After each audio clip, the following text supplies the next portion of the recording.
The PIX11 Morning News at 7 starts now.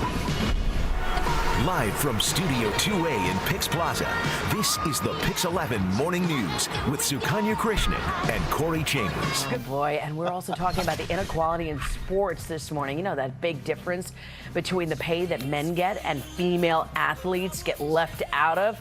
Well, at 7:30, we're going to delve into the headline, inequality in sports, men versus women. All right, can't wait for the parade to kick off. Lisa, thank you so much. You know what? Because of the women's win, a lot of people are talking about this, you know, breaking boundaries, breaking records, and yet women are still not on a level playing field when it comes to their male counterparts. And you know what? It really comes to pay. Yeah. And the inequality there. Why is that inequality still there in sports? Joining us this morning to talk more in studio is sports psychologist Dr. Leah Lagos. Also this morning, we have via Skype Kate Delaney, the author and former WFAN commentator and founder of SportsPrincessSpeaks.com. Thanks so much, both of you, for being with us this morning. So, why don't we start with you, Kate, and let's talk about this, because we're breaking down some of the numbers. We'll get into soccer first of all. So we're talking about the women receiving $2 million, while the Germans men team brought home $35 million. It just seems crazy. And then the take-home salary between $6,000 and $30,000 for those women, while the take-home salary for men is at minimum $50,000. So what do you think is going on?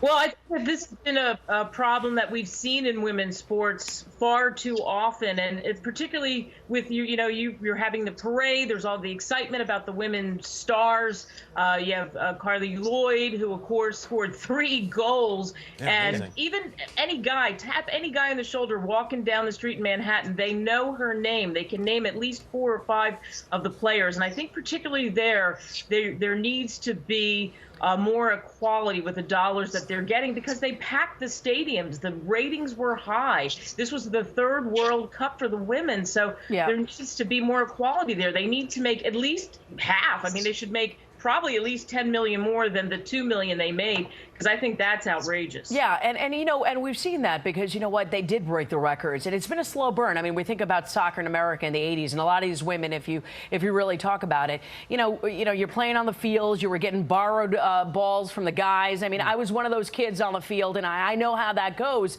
So, I mean, we have made great strides in women's sports. I think this particular team is going to break that glass ceiling, if you know what I mean. Yeah, absolutely. I agree with you 100%. And I think the reason why is because they're setting these records, they're becoming household names.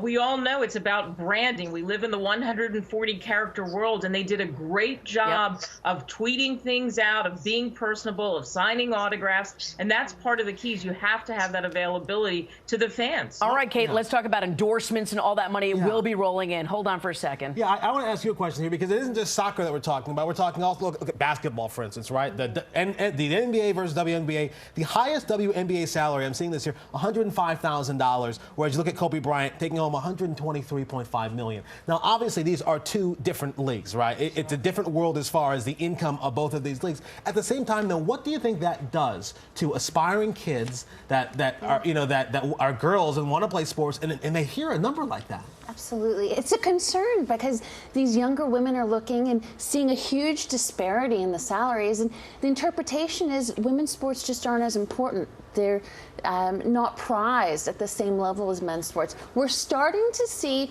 a little bit of change, a closing of the gap in tennis. Tennis is the first sport to address the gender inequality and say, we're going to pay the 2015 championships equal pay for equal genders. Yeah, and we saw that happen, and that was very groundbreaking when it did happen, and it is going to happen again. But because you see women, especially women in tennis, Sharapova, Serena Williams, the sisters. I mean, they make a ton of money in endorsements. They make a ton of money when they win tournaments. So that's happening. But I kind of feel like let's kind of stop comparing men's sports and women's sports and just get the pay comparative. You know what I mean? It's because you can't completely add it up right away, because women's sports has come such a long way. So why don't we just applaud that? Absolutely. Yeah. We need to update our attitudes too. Exactly. Not just the pay. Yeah. Attitudes, pay, and equality. And the reality is the attitudes are going to influence the pay because in a free market society, a lot of these salaries are based on, look, how much are we making as a team? How much is our league making? And they'll make more money when the stands are filled up with people. So again, attitudes first, and then you're going to really see those numbers go up. Thank you so much for coming in. Yeah, these women are all going to make endorsement deals, and it's going to be fantastic. And they're going to be coming in, and they're going to be on our morning show. I bet you. I bet you. I hope so. Yes, exactly. And we're going to let them. Why not?